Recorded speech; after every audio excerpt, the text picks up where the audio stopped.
Hello दोस्तों, यदि आप हमारे चैनल से नए जुड़े हैं तो हमारे चैनल एवी लाइव को सब्सक्राइब जरूर करें और अपने दोस्तों में शेयर करें। रजत एक सरकारी मुलाजिम था।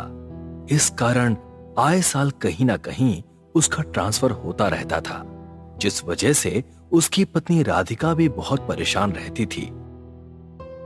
लंबी ड्राइव के बाद वो फाइनली अपने विला में पहुंच चुके थे, जिसे गवर्नमेंट ने रजत के लिए अलॉट किया था। प्लीज रजत, रिक्वेस्ट करो अपने डिपार्टमेंट में कि अब वो तुम्हारा तबादला ना करें। रिमी भी अब बड़ी हो रही है, मैं बार बार उसका स्कूल चेंज नहीं करवाना चाहती। चिंता मत करो, शायद अब दोबारा मेरा ट्रांसफर नहीं होगा। अच्छी खासी पोस्ट मिल गई है अब मुझे, तो काम यहीं पर होगा। Don't worry. सुनो, आज घर की केयरटेकर यहाँ नहीं है, प्लीज आज तुम खाना बना लो ना। क्या यार, मैं पहले ही इतनी थक चुकी हूँ, ऊपर से अब खाना भी बनाऊं? प्लीज नहीं यार, बहुत भूख लगी है। राधिका सफर के कारण बहुत थक चुकी थी, इसीलिए चिड़चिड़ाते हुए वो किचन में खाना बनाने गई। खाना बनाते बनाते अक्सर उसे गाना गुनगुनाने की आदत थी, तो वो खाना बनाते हुए एक गाना गुनगुनाने लगी। दिल विल प्यार व्यार मैं क्या जानू रे, दिल विल प्यार व्यार मैं क्या जानू रे। अरे ये कैसी आवाज थी? इस घर में आवाज इको होती है क्या? उस आवाज को सुनकर पहले तो राधिका थोड़ी घबरा गई, लेकिन फिर वो उसे नजरअंदाज करती हुई दोबारा से वही गाना गुनगुनाने लगी, तो उसे फिर से वही दबी सी आवाज उसके पीछे पीछे गाना गुनगुनाती हुई सुनाई दी। नहीं, ये मेरा वहम नहीं है, जरूर कोई तो है यहाँ पर, कोई तो है। उस आवाज को सुनकर राधिका तुरंत पीछे मुड़ी। तभी उसे लगा कि मानो अभी अभी कोई काला साया उसकी आंखों के सामने से बहुत तेजी से गुजरा हो। उसे देखकर राधिका बहुत घबरा गई। रजत, रजत, जल्दी आओ, कहाँ हो तुम? रजत! राधिका की इस तरह चिल्लाने की आवाज सुनकर रजत हड़बड़ाता हुआ वहां आता है। क्या हो गया? सब ठीक तो है ना? तुम इस तरह से चिल्ला क्यों रही हो? वो मुझे अभी ऐसा लगा जैसे कोई काली परछाई अभी मेरे सामने से गुजरी, बहुत तेजी से। ओह, रियली राधिका? तुम्हें लगता है कि तुम ये सब बोलकर मुझे डरा पाओगी? वैसे सच कहूं तो कोशिश अच्छी थी तुम्हारी, लेकिन इस बार मैं तुम्हारी स्ट्रिक में नहीं फंसूंगा।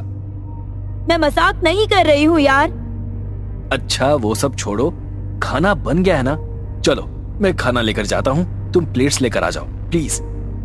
नहीं, अभी कहीं मत जाओ, मेरे साथ ही चलना।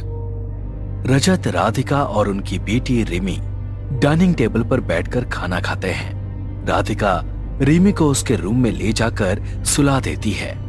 वो उसे सुलाकर अपने रूम में वापस आती है तो देखती है कि रजत गहरी नींद में सो चुका है। वो अपने बिस्तर पर लेटकर सोने की कोशिश करती है कि तभी उसे दबी आवाज में वही गाना सुनाई देता है। दिल विल प्यार व्यार मैं क्या जानू रे, ला ला ला ला ला ला ला ला ला ला। कैसी हो राधिका? उस आवाज को सुनकर राधिका हड़बड़ाकर अपनी आंखें खोलती है। कौन कौन है यहाँ? मैंने पूछा कौन है यहाँ? राधिका के इस तरह से चिल्लाने पर अचानक रजत की नींद टूट जाती है। क्या हुआ राधिका? इतनी जोर जोर से चीख कर किससे बातें कर रही हो तुम? रजत, कोई है यहाँ पर, उसने अभी वो गाना गाया, मेरा नाम भी लिया और मेरा नाम भी पता है उसे। रिलैक्स हो जाओ यार, लगता है तुमने कोई बुरा सपना देखा है। तुम डरो मत, कोई नहीं है यहाँ, रिलैक्स। हाँ? रजत के समझाने पर राधिका फिर से करवटें लेती हुई सोने की कोशिश करती है कि तभी उसे रूम की खिड़की पर किसी के नॉक करने की आवाज सुनाई देती है। इतनी रात को ये खिड़की कौन नॉक कर रहा है? राधिका घबराते हुए बिस्तर से उठकर खिड़की के पास जाती है। वो जैसे ही खिड़की पर लगे पर्दे को साइड करते हुए हटाती है, तभी उसे खिड़की पर एक बेहद भयानक औरत नजर आती है, जिसका पूरा चेहरा सफेद था और चेहरे पर जहां तहां कटने के निशान थे। उसकी आंखें पूरी तरह से काली हो चुकी थीं, बिखरे बाल और लंबे नाखून, मानो जैसे कोई चुड़ैल राधिका के सामने आ गई हो। उसे देखकर राधिका की सांस ही अटक गई। इससे पहले कि वो चिल्लाकर रजत को उठा पाती, उससे पहले ही डर के मारे वो बेहोश होकर वहीं गिर गई। सुबह जब रजत सोकर उठा तो उसने देखा कि राधिका खिड़की के पास जमीन पर गिरी हुई है। उसने राधिका के पास जाकर उसे जगाने की कोशिश की तो राधिका बड़ी ही डरी सहमी सी हड़बड़ाती हुई अचानक उठ खड़ी हुई। वो आई थी रजत, मैंने कल रात को देखा उसे, यहाँ खिड़की पर लटकी हुई थी, बहुत भयानक थी। मुझे यहाँ कुछ ठीक नहीं लग रहा रजत, प्लीज हम कहीं और चलते हैं यहाँ से। राधिका यार, क्या हो गया है तुम्हें? जब से यहाँ आई हो तब से बहकी बहकी बातें किए जा रही हो, कुछ भी तो नहीं है यहाँ, और होता तो मुझे भी दिखता ना। तुम ना ये हॉरर सीरीज देखना थोड़ा कम कर दो प्लीज, मुझे ऑफिस के लिए देर हो रही है, मैं जा रहा हूं। राधिका को समझाकर रजत ऑफिस के लिए निकल जाता है। राधिका का पूरा दिन उसकी बेटी के साथ अच्छी तरह से बीतता है। दिन में तो उसके साथ पिछली रात जैसी कोई घटना नहीं घटती, लेकिन शाम को अंधेरा होते ही उसे फिर से कुछ अजीब सा एहसास होने लगता है, मानो जैसे कोई साया उसके साथ रहकर उस पर नजर रख रहा हो। वो सबको खाना सर्व करती है। खाना खाकर रिमी को सुलाकर वो अपने कमरे में आकर बैठती है कि तभी रजत उससे कहता है, यार सॉरी इतनी रात को तुम्हें परेशान कर रहा हूं, लेकिन तुम प्लीज मेरी वो ब्लू वाली शर्ट निकाल कर प्रेस कर दोगी क्या? कल सुबह मुझे वो ऑफिस पहन कर जानी है। कोई बात नहीं, मैं कर देती हूँ। राधिका कबर्ड में रजत की ब्लू शर्ट ढूंढने लगती है। अलमारी टटोलते हुए अचानक कोई साया बुरी तरह से राधिका के हाथ को कस के पकड़ लेता है।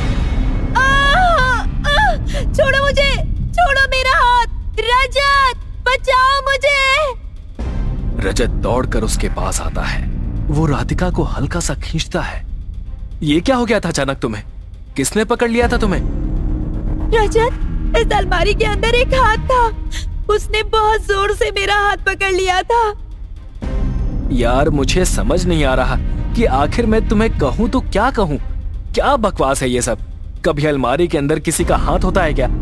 कैसी नॉनसेंस बातें कर रही हो तुम एक काम करो, जाकर सो जाओ प्लीज, मैं खुद ही शर्ट प्रेस कर लूंगा। लेकिन मैं सच कह रही हूँ रजत, वो हाथ था वहां पर। प्लीज बस करो यार, सो जाओ तुम। राधिका के बार बार कहने पर भी रजत उसकी कोई बात नहीं सुनता, लेकिन राधिका पहले दिन से ही अपने साथ लगातार हो रहे इन हादसों से बहुत डर जाती है। वो दूसरे कमरे में सो रही अपनी बेटी रिमी को भी अपने कमरे में लाकर अपने साथ सुला लेती है। ऐसे ही कुछ दिन बीतते हैं, लेकिन आए दिन राधिका के साथ कोई ना कोई ऐसा हादसा होता ही रहता है। वो रजत को बार बार उस घर को छोड़ देने के लिए कहती है, लेकिन रजत उसकी कोई बात नहीं सुनता। कुछ समय के बाद एक रात रजत जागकर अपने लैपटॉप पर काम कर रहा होता है कि तभी उसे ऐसा लगता है कि मानो कोई औरत अभी अभी उसके पीछे से गुजरी हो, जिसने अपने पैरों में पायल पहनी हुई है। उसे बार बार किसी के पायल की छन छन की आवाज सुनाई देती है। लगता है राधिका की वजह से मेरा दिमाग भी खराब हो गया है। पता नहीं कैसे कैसे अजीबोगरीब भ्रम हो रहे हैं मुझे। रजत उस पायल की आवाज को इग्नोर करने की बहुत कोशिश करता है, लेकिन उसे बार बार अपने पीछे से वही आवाज सुनाई देती है। इस बार वो थोड़ा घबराते हुए पीछे की ओर मुड़कर देखता है तो उसे अपने सामने वही भयानक औरत दिखाई देती है जो उस रात राधिका को खिड़की पर दिखाई दी थी। रजत उसे देखकर बुरी तरह से डर जाता है। इतनी भयानक चुड़ैल जैसी औरत को अपने सामने देखकर रजत को कुछ समझ में नहीं आता। वो जिस कुर्सी पर बैठा था उस कुर्सी से उठकर उस कुर्सी को ही उसके ऊपर फेंक कर मारता है और अपनी जान बचाकर वहां से भाग जाता है। उस रात तो वो जैसे तैसे उस घर में हनुमान चालीसा का जाप करते हुए काट लेता है। लेकिन अगले दिन वो अपने घर में एक तांत्रिक बाबा को बुलाकर लाता है। इस घर की महक से मुझे इतना तो पता चल चुका है कि इस घर में कोई ना कोई ऐसी शक्ति जरूर है, लेकिन तुम चिंता मत करो, मैं तुम लोगों को कुछ नहीं होने दूंगा। तांत्रिक बाबा अपने हाथ में पकड़े कमंडल से जल लेकर घर में छिड़कते हैं। तभी उन्हें अपने आप कोई अंदेशा होता है और वो बड़े तेज कदमों से घर के अंदर वाले एक कमरे में जाते हैं, जहां आज तक रजत या राधिका भी नहीं गए थे। रजत भी बाबा के पीछे पीछे उस कमरे में जाता है। क्या हुआ बाबा, आप यहाँ क्यों आए हैं? यहाँ तो हम लोग कभी आते जाते नहीं हैं। इस कमरे के अंदर कोई तो राज छुपा है जिसे हमें ढूंढना होगा। ध्यान से देखो, हमें यहाँ कुछ ना कुछ जरूर मिलेगा। वो दोनों बहुत देर तक उस कमरे में कुछ विचित्र खोजते हैं, लेकिन उन्हें वहां कुछ भी नहीं मिलता। तभी तांत्रिक बाबा फिर से अपने कमंडल का जल जमीन पर छिड़कते हैं, तो वो सारा जल कमरे में एक जगह जाकर इकट्ठा हो जाता है। जब वो लोग वहां पर जाकर देखते हैं तो वहां कमरे के नीचे बने तहखाने का दरवाजा होता है। ओह माय गॉड, मुझे तो ये पता ही नहीं था कि इस घर में एक तहखाना भी है। अब ये तहखाना ही उन आत्माओं के राज को खोलेगा। जल्दी से नीचे चलो मेरे साथ। तहखाने का दरवाजा खोलकर वो दोनों नीचे जाते हैं। तभी वहां का नजारा देखकर उन दोनों के होश उड़ जाते हैं। वहां पर दो इंसानी कंकाल पड़े हुए थे, जिसमें से एक कंकाल एक जवान इंसान का तो दूसरा 4-5 साल के बच्चे का था। तांत्रिक बाबा जल्दी से उन कंकालों पर अपने कमंडल का जल छिड़कते हैं। तभी उस तहखाने में किसी औरत और बच्चे की जोर जोर से चिल्लाने की आवाजें आने लगती हैं। तांत्रिक बाबा लगातार मंत्रों का उच्चारण करते हुए वहां पर अपने कमंडल से जल को छिड़कते हैं। तभी थोड़ी देर बाद वहां से आने वाली वो चीखें और तेज हो जाती हैं और वहां भयानक दिखने वाली औरत की आत्मा उनके सामने आ जाती है और काफी गुस्से में उन दोनों की ओर बढ़ती है। चले जाओ यहाँ से, इसे मेरी आखिरी चेतावनी समझना। अगर तुम अभी के अभी इस तांत्रिक को लेकर यहाँ से नहीं गए तो मैं तुम्हारे पूरे परिवार को खत्म कर दूंगी। कोई नहीं बचेगा यहाँ पर। चिंता मत करो रजत, मैं इसे तुम्हें कोई भी नुकसान नहीं पहुंचाने दूंगा। इतना कहकर तांत्रिक बाबा फिर से मंत्रों का उच्चारण शुरू कर देते हैं। तभी वो आत्मा बहुत बुरी तरह से चीखने चिल्लाने लगती है। उसकी चीखों से बेसमेंट में रखा सारा सामान जोर जोर से हिलने लगता है। वो अपनी शक्तियों से रजत के शरीर पर अपने लंबे पैने नाखूनों से घाव करने लगती है। उन घावों से रजत के शरीर से खून बहने लगता है और दर्द के मारे वो जोर जोर से चिल्लाने लगता है। अभी भी वक्त है, रोक दो इसे, वरना तुम्हारे साथ साथ तुम्हारे पूरे परिवार का भी यही हाल करूंगी।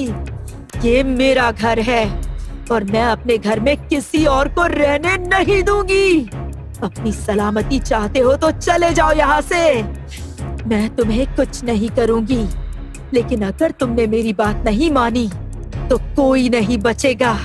इस तांत्रिक को भी मार दूंगी मैं। उस आत्मा के इतना कहने के बाद भी तांत्रिक बाबा मंत्रों का उच्चारण करना बंद नहीं करते। मंत्रों की तेज आवाजों से वो आत्मा अपने ऊपर हो रही पीड़ा से और ज्यादा क्रोधित हो जाती है और रजत को छोड़कर उसके परिवार को खत्म करने के लिए उनकी तरफ दौड़ती है। लेकिन तांत्रिक बाबा उसे अपनी मंत्रों की शक्ति से उसी बेसमेंट में बांध लेते हैं। तभी बाहर से रजत की पत्नी और बेटी की चीखों की आवाज सुनाई देती है। उनकी चीखों की आवाज सुनकर वो आत्मा जोर जोर से हंसने लगती है। कहा था ना मैंने कि इसे मेरी आखिरी चेतावनी समझो, लेकिन तुमने मेरी बात नहीं मानी। अब इसका खामियाजा तो तुम्हें भुगतना ही पड़ेगा। उसकी ये बात सुनकर रजत बुरी तरह से डर जाता है और तांत्रिक बाबा को सब कुछ रोकने के लिए कहने लगता है। ये मेरे पूरे परिवार को खत्म कर देगी बाबा। ये जो कहती है मान लीजिए, लेकिन मेरे परिवार को बचा लीजिए। तुम इसकी बातों पर ध्यान मत दो बेटा, ये बस तुम्हें भ्रम में डाल रही है। तुम चिंता न करो, मैं तुम्हारे परिवार को कुछ नहीं होने दूंगा। इतना कहकर तांत्रिक बाबा मंत्रों का उच्चारण करते हुए जैसे ही अपने कमंडल से उस पर मंत्रों से अभिमंत्रित किया हुआ जल छिड़कते हैं तो बाहर से आने वाली रजत की पत्नी और बेटी की चीखें बंद हो जाती हैं और उसी समय बेसमेंट में एक छोटे से बच्चे की चीखने की आवाज आने लगती है। एक 4 से 5 साल की दिखने वाली बेहद भयानक बच्ची उसके पास आती है। उन दोनों की चीखों से पूरा घर गूंज उठता है। तभी तांत्रिक बाबा फिर से कुछ मंत्र पढ़कर उन पर कमंडल का जल छिड़कते हैं। तभी कुछ आखिरी चीखों के साथ वो आत्माएं आग की लपटों की तरह वहां से कुछ ही देर में गायब हो जाती हैं। बेटा, अब ये घर तुम्हारे लिए बिल्कुल सुरक्षित है। अब तुम्हें यहाँ कभी कोई परेशानी नहीं होगी। यहाँ पर जो अतृप्त आत्माएं सालों से भटक रही थी, आज वो मुक्त हो गई हैं। लेकिन बाबा, वो कंकाल आखिर थे किसके और किसकी आत्माएं थी जो इतने सालों से यहाँ भटक रही थी? बेटा, अपनी दिव्य दृष्टि से मैंने ये जाना है कि लगभग 100 साल पहले यहाँ एक पति पत्नी और उनकी बच्ची रहा करते थे। लेकिन वो उस औरत की दूसरी शादी थी और वो बच्ची उसके पहले पति से थी। अपने पति की मृत्यु के बाद उसने दूसरी शादी की, लेकिन उस आदमी के इरादे बिल्कुल ठीक नहीं थे। उसे तो बस अंधे धन और ऐश्वर्य का मोह था। वो धन दौलत पाने के लिए काला जादू और तंत्र विद्या का सहारा ले रहा था, जिसके लिए उसने अपनी पत्नी और उसकी बच्ची की बलि दे दी।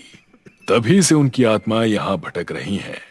उन दोनों की बलि देने के बाद वो भी यहाँ पर ज्यादा दिन तक रह नहीं पाया और अपना मानसिक संतुलन खो बैठा। तब थोड़े समय के बाद उसे पागल खाने में डाल दिया गया और 1 साल के अंदर अंदर उसकी भी मृत्यु हो गई। वो आत्माएं खुद बहुत पीड़ा में थी, इसीलिए बहुत खतरनाक हो चुकी थी। उनकी मुक्ति बहुत आवश्यक थी। तांत्रिक बाबा से ये सब जानकर रजत के रोंगटे खड़े हो गए। लेकिन उस दिन के बाद उनके साथ उस घर में फिर से कोई ऐसी घटना नहीं घटी। उनकी जिंदगी में हुए इस हादसे को पूरे 5 साल बीत चुके हैं, लेकिन आज भी जब उन्हें वो समय याद आता है तो उसकी सोच मात्र से ही उन दोनों की रूह कांप जाती है। हेलो दोस्तों, यदि आप हमारे चैनल से नए जुड़े हैं तो हमारे चैनल एवी लाइव को सब्सक्राइब जरूर करें और अपने दोस्तों में शेयर करें